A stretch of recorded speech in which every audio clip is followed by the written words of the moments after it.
प्यारे मसीह विश्वासियों, जय यीशु की तथा प्रतिदिन के बाइबल पाठ एवं चिंतन में आपका स्वागत है। आज का पहला पाठ संत योहन का पहला पत्र अध्याय 2 पद संख्याएं 18 से 21 तक से लिया गया है। वचन कहता है, बच्चों, यह अंतिम समय है। तुम लोगों ने सुना होगा कि एक मसीह विरोधी का आना अनिवार्य है। अब तक अनेक मसीह विरोधी प्रकट हुए हैं। इससे हम जानते हैं कि अंतिम समय आ गया है। वे मसीह विरोधी हमारा साथ छोड़कर चले गए, किंतु वे हमारे अपने नहीं थे। यदि वे हमारे अपने होते तो वे हमारे ही साथ रहते। वे चले गए, जिससे यह स्पष्ट हो जाए कि उनमें कोई भी हमारा अपना नहीं था। तुम लोगों को तो मसीह की ओर से पवित्र आत्मा मिला है और तुम सब सत्य जानते हो। मैं तुम लोगों को इसलिए नहीं लिख रहा हूं कि तुम सत्य नहीं जानते, बल्कि इसलिए कि तुम सत्य जानते हो और यह भी जानते हो कि हर झूठ सत्य का विरोधी है। प्रभु की वाणी। ईश्वर को धन्यवाद। और आज का सुसमाचार पाठ संत योहन के अनुसार पवित्र सुसमाचार अध्याय 1 पद संख्याएं 1 से 18 तक से लिया गया है। वचन कहता है, आदि में शब्द था, शब्द ईश्वर के साथ था और शब्द ईश्वर था। वह आदि में ईश्वर के साथ था। उसके द्वारा सब कुछ उत्पन्न हुआ और उसके बिना कुछ भी उत्पन्न नहीं हुआ। उसमें जीवन था और वह जीवन मनुष्यों की ज्योति था। वह ज्योति अंधकार में चमकती रहती है, अंधकार ने उसे नहीं बुझाया। ईश्वर का भेजा हुआ योहन नामक एक मनुष्य प्रकट हुआ। वह साक्षी के रूप में आया, जिससे वह ज्योति के विषय में साक्ष्य दे और सब लोग उसके द्वारा विश्वास करें। वह स्वयं ज्योति नहीं था, उसे ज्योति के विषय में साक्ष्य देना था। शब्द वह सच्ची ज्योति था जो प्रत्येक मनुष्य का अंधकार दूर करती है।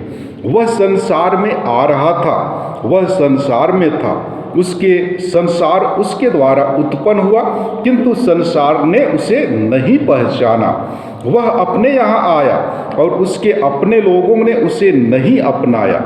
जितनों ने उसे अपनाया और जो उसके नाम में विश्वास करते हैं, उन सबों को उसने ईश्वर की संतति बनने का अधिकार दिया है। वे ना तो रक्त से, न शरीर की वासना से और न मनुष्य की इच्छा से, बल्कि ईश्वर से उत्पन्न हुए हैं। शब्द ने शरीर धारण कर हमारे बीच निवास किया। हमने उसकी महिमा देखी। वह पिता के एकलौते की महिमा जैसी है, अनुग्रह और सत्य से परिपूर्ण। योहन ने पुकार कर उनके विषय में यह साक्ष्य दिया, यह वही है जिनके विषय में मैंने कहा, जो मेरे बाद आने वाले हैं वह मुझसे बढ़कर हैं, क्योंकि वह मुझसे पहले थे। उनकी परिपूर्णता से हम सबों को अनुग्रह पर अनुग्रह मिला है। संहिता तो मूसा के द्वारा दी गई है, किंतु अनुग्रह और सत्य यीशु मसीह द्वारा मिला है। किसी ने कभी ईश्वर को नहीं देखा। पिता की गोद में रहने वाले एकलौते ईश्वर ने उसे प्रकट किया है। प्रभु का सुसमाचार। हे ख्रिस्त, तेरी स्तुति हो। प्यारे भाइयों एवं बहनों, ईश्वर की परिपूर्णता से हम सबों को अनुग्रह पर अनुग्रह मिला है। जी हाँ, आज वर्ष 2021 का आखिरी दिन है। पूरे वर्ष की जिंदगी को हमने अच्छी तरह से जिया और बिताया है। हम कितने खुश नसीब हैं। बहुत से ऐसे लोग थे जिन्हें वर्ष 2021 का पहला दिन की सुबह देखने का नसीब नहीं हुआ। यह हमारे लिए ईश्वर की कृपा एवं आशीर्वाद है। ईश्वर ने पूरे एक वर्ष की सफल जिंदगी देकर हम में से प्रत्येक पर अपना अनुग्रह प्रकट किया है। आज हम प्रभु के सभी कृपादानों के लिए धन्यवाद दें। हम सब प्रभु के हैं और प्रभु अपनों पर इसी तरह से अनुग्रह करते रहता है, हमें अपने जीवन ज्योति से आलोकित करते रहता है। सुसमाचार में प्रभु स्वयं कहते हैं कि मैं संसार की ज्योति हूँ। यूहन्ना बपतिस्ता ने इसी ज्योति के विषय में साक्ष्य दिया था तथा उसका मार्ग तैयार किया था। ज्योति का काम है अंधकार को दूर करना तथा मार्ग दिखाना। ज्योति में चलने वाला कभी अंधकार में नहीं भटकता है। प्रभु यीशु हमारे जीवन के आध्यात्मिक ज्योति हैं, हमारे जीवन से पाप एवं बुराई के अंधकार को दूर करते हैं। हाल ही में हमने जन्म पर्व मनाया है। यह पर्व ईश्वर का मानव बनकर हमारे बीच निवास करने का पर्व है। प्रेम, शांति, आनंद और खुशी बांटने का पर्व। इस बड़ी सच्चाई को स्वीकारें तथा कल नूतन वर्ष 2022 की शुरुआत दूसरों को प्रेम, शांति, आनंद और खुशी बांटते हुए करें, ताकि यह नया वर्ष कृपा तथा आशीर्वाद का वर्ष हो।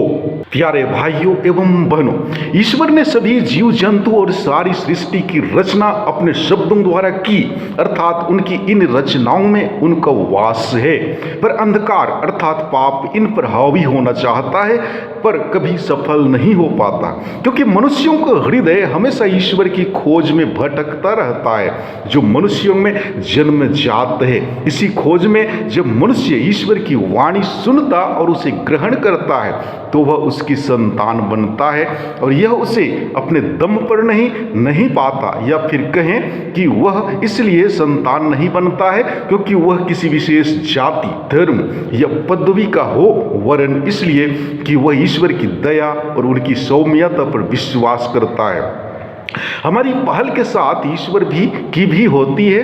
वे हमसे दूर नहीं रहना चाहते, इसीलिए तो हम उन्हें निर्गमन ग्रंथ में पाते हैं। ठीक उसी प्रकार ईश्वर यीशु के रूप में हमारे बीच हैं। विभिन्न घटनाओं में वे हमारे साथ हैं। क्या हम उन पर विश्वास करते हैं? तो आइए इस नए वर्ष में भी हम प्रभु के साथ जीवन यापन करने की कोशिश करें।